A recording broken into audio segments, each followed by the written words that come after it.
Hi friends, कैसे आप सभी। मैंने आपको पिछले लेक्चर में रूल 25 बताया था और आज के इस वीडियो में आगे चलेंगे। तो चलिए लिखिए rule 26।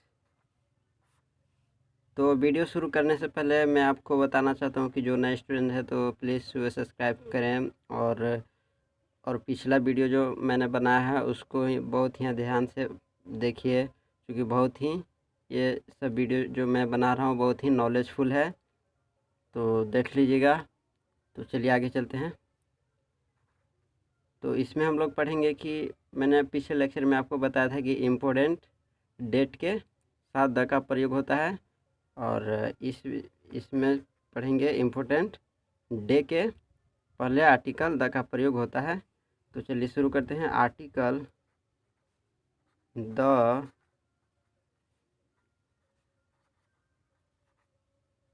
is used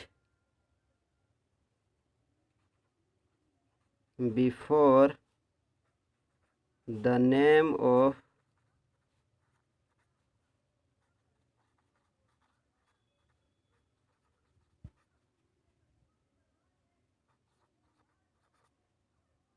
article the is used before the name of important day। Article the का प्रयोग इम्पोर्टेंट डे के नाम के पहले होगा। तो चलिए एग्जाम्पल से समझते हैं। जैसे such as the teachers day, the teachers day, the children day, the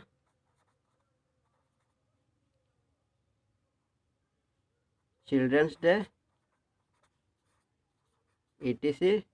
तो इनके पहले आर्टिकल द का प्रयोग होगा। जैसे ट्रांसलेशन से समझते हैं। तो we celebrate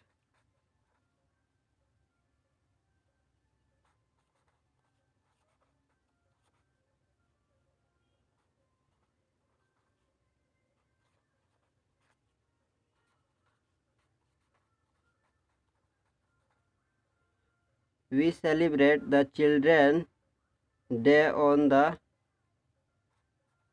14th November every year। हम लोग चिल्ड्रंस डे मनाते हैं हर वर्ष, और वो भी 14 नवंबर को मनाते हैं। तो चलिए अब आगे चलते हैं। रूल 27, इसमें पढ़ेंगे कि वार के पहले द का प्रयोग कैसे होता है। तो चलिए लिखिए article the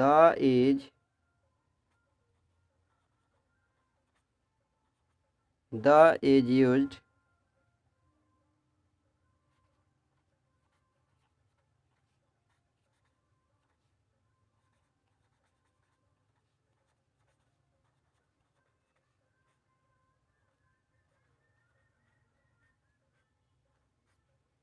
article the is used before the name of war, I mean battle, I mean युद्ध। तो आर्टिकल द का प्रयोग होता है युद्ध के नाम के पहले। जैसे एग्जांपल से समझते हैं। Such as the Kargil war, the Kargil war, the battle of Panipat. ये सब वार हैं और इनके पहले वार के नाम है और इनके पहले द का प्रयोग होगा। जैसे एग्जाम्पल ट्रांसलेशन से समझते हैं। तो यहाँ पर आइए। जैसे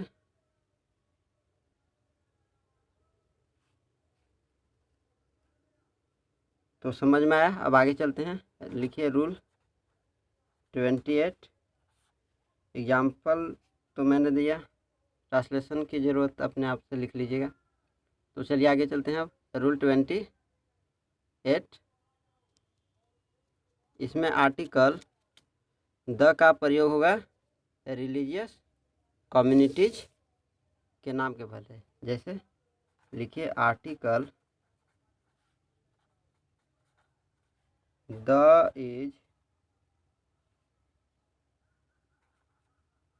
is used before the name of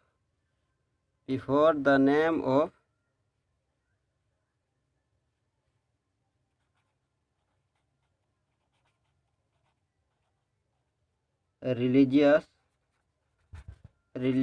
communities. धार्मिक समुदायों के नाम के पहले आर्टिकल द का प्रयोग होगा। तो धार्मिक समुदायों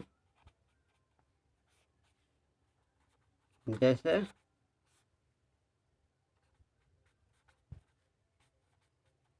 the Hindus, the Muslim, the Sikh, तो ये सब धार्मिक समुदायों के नाम है और इनके पहले आर्टिकल द का प्रयोग होगा। अब जैसे ट्रांसलेशन ले लेते हैं एक थे। द हिंदूज आर काइंड, ठीक है, तो यहाँ द का प्रयोग होगा। अब आगे चलिए, आगे चलते हैं।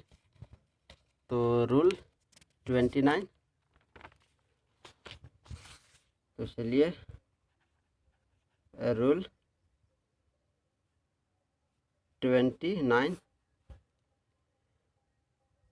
तो इसमें article the is used before the name of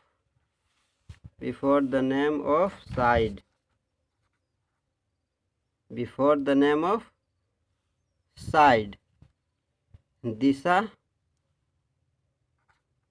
दिशा या और, तो ये सब के साथ द का प्रयोग होगा आर्टिकल द। जैसे एग्जांपल से समझते हैं, सच एज, तो the right side, the left side, the wrong side,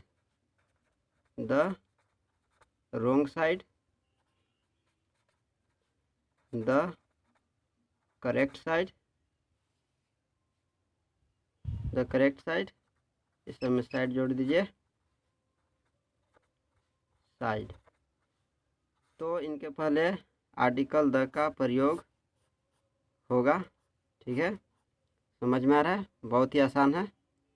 तो चलिए एग्जाम्पल से समझते हैं। ट्रांसलेशन ले लेते हैं एक ठे। तो द ऐसे लिखे ना, प्लीज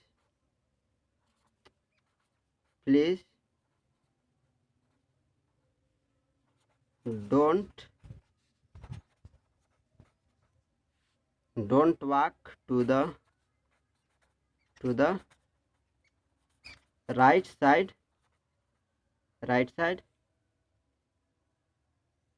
यानी हम लोग को हमेशा जब चलते हैं तो हमेशा हम लोग का लेफ्ट साइड चलना चाहिए, राइट साइड नहीं चलना चाहिए, ठीक है। तो चलिए अब आगे चलते हैं। Rule 30,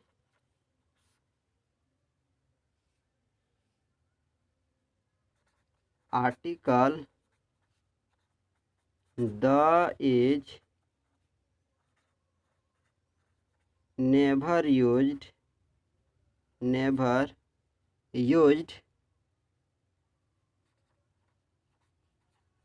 before the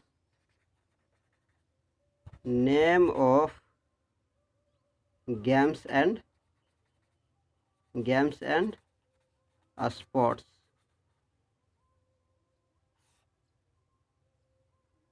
I mean खेल कूद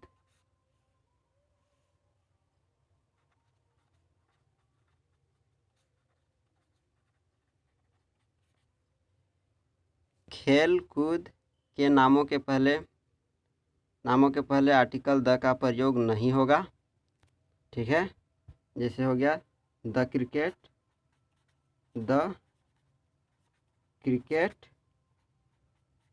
द फुटबॉल, तो ये सब के साथ द का प्रयोग नहीं होगा।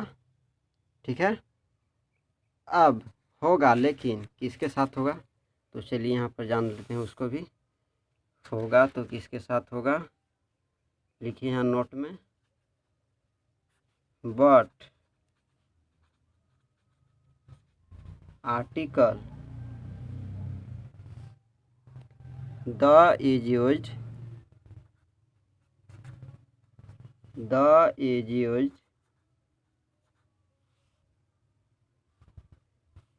before the name of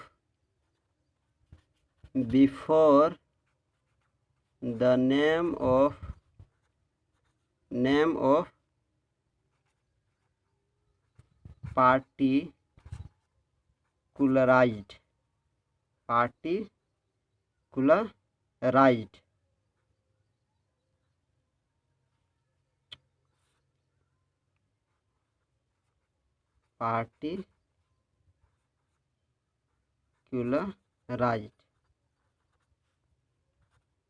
of games and sports.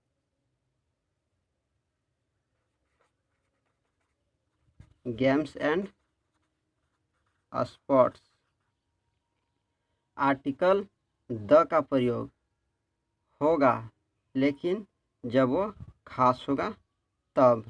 जैसे एग्जांपल से समझते हैं, such as the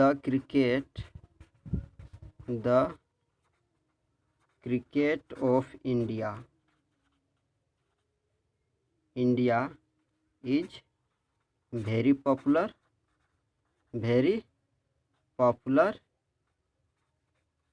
in the world. तो ये खास हो गया, तो इनके पहले आर्टिकल द का प्रयोग होगा। ठीक है, बहुत अच्छी तरह से समझ में आया होगा। तो आई होप गाइज, मैंने आपको जो पिछले लेक्चर में बताया था बहुत ही अच्छा बताया था। न्यूमेरिकल एडजेक्टिव के 10 भाग जो हम लोग पढ़े थे, उसमें बहुत ही अच्छा सीखने को मिला था। न्यूमेरिकल एडजेक्टिव उसको वो 2 भाग में बटा था, डेफिनिट और इनडेफिनिट। फिर डेफिनिट को हम लोग 2 भाग में बांटे थे, कोऑर्डिनल और ऑर्डिनल एडजेक्टिव। उसमें हम लोग पढ़े थे कि ऑर्डिनल एडजेक्टिव के पहले आर्टिकल द का प्रयोग कैसे होता है, तो मैंने आपको सब बताया था उसमें। वो वीडियो बहुत ही अच्छा है, बहुत ही नॉलेजफुल है, तो प्लीज़ वीडियो को देखिए। यदि नहीं समझ में आता है तो वीडियो को 2 बार देखिए, 3 बार देखिए, ऐसे देखिएगा तो समझ में आएगा। तो ठीक है, फिर अगले लेक्चर में बहुत ही अच्छा उसमें भी सीखने को मिलेगा। अगले लेक्चर में हम लोग मिलेंगे। थैंक यू, धन्यवाद।